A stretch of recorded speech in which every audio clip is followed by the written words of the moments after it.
কোটি ছাড়া তো আমরা কথা বলি না। শিক্ষা মন্ত্রণালয় লার্জেস্ট মিনিস্ট্রি। আমরা প্রথমত 20 তারিখে আমাদের এই গোল্ড কাপ বাচ্চাদের সেটার সমাপনী খেলা হবে আর্মি ন্যাশনাল স্টেডিয়ামে। সেখানে ওনাকে প্রধান অতিথি হিসাবে এবং ওনার ফ্যামিলিকেও আমরা চাচ্ছিলাম সেখানে থাকার জন্য, সেই বিষয়টি আলোচনা করেছি। এই মাসের 7 তারিখে আমাদের দক্ষতা উন্নয়নের জন্য কারিগরি কম্পিউটার প্রশিক্ষণের একটি অনুষ্ঠান ন্যাশনাল ইউনিভার্সিটি থেকে হবে, সেটাতে উনি চিফ গেস্ট হিসেবে থাকবেন, সেটাও বলেছি। আমরা অনেক বিষয়ের মধ্যে সবচেয়ে গুরুত্বপূর্ণ বিষয় যেটা আমার, সেটা হচ্ছে 2022-এর পর থেকে কল্যাণ ট্রাস্ট অ্যান্ড অফশোর ভাতা শিক্ষকদের সেই অনুদানগুলো দেওয়া হচ্ছিল না এবং সেখান থেকে প্রায় বেশ কয়েক হাজার কোটি টাকা আত্মসাৎ করা হয়েছিল এবং প্রাইভেট ব্যাংকে দিয়েই সেই টাকাগুলিকে নষ্ট করে দেওয়া হয়েছিল, যেটা 1991 থেকে দেশমাতা সাবেক প্রধানমন্ত্রী বেগম খালেদা জিয়া অবসরপ্রাপ্ত শিক্ষকদের অবসর ভাতা এবং কল্যাণ ট্রাস্টের ব্যবস্থা করেছিলেন।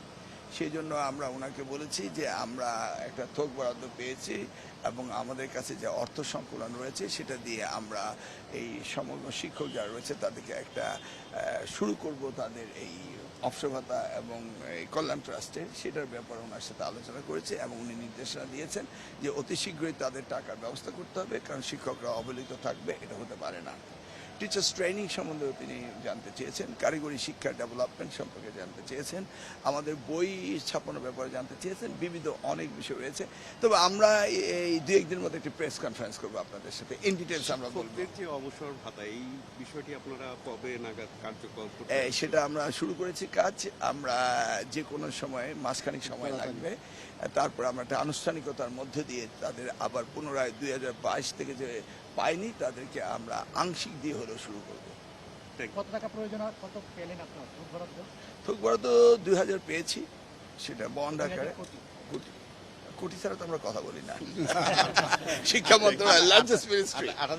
আমাদের বাজেটও আমরা প্রায় জিডিপির, উনি তো বলেছেন পর্যায়ক্রমে উনি 5% বাড়াবেন, সেই জায়গায় আমরা এবছর আমরা 2% পর্যন্ত পেয়েছি।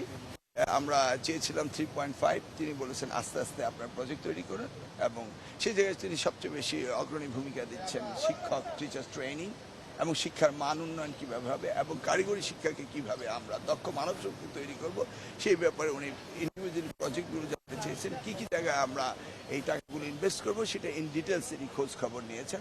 তবে এই বছর আমরা 2%-এ চলে এসেছি বাজেটে।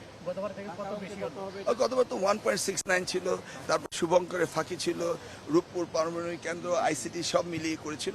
আমরা অ্যাবসলিউটলি আমাদের শিক্ষা, primary education, secondary education, tertiary এডুকেশনই এবং মাদ্রাসা এডুকেশনই আমাদের এই বাজেট জিডিপি 2%। ওই তো 1.69-তে বিয়োগ দেন, সেটা তো কোনো বিষয় না, চলে। আমরা এবার 2% জিডিপি নিচ্ছি, যেটা বাংলাদেশে প্রথম। 1,23,000 কোটি টাকা।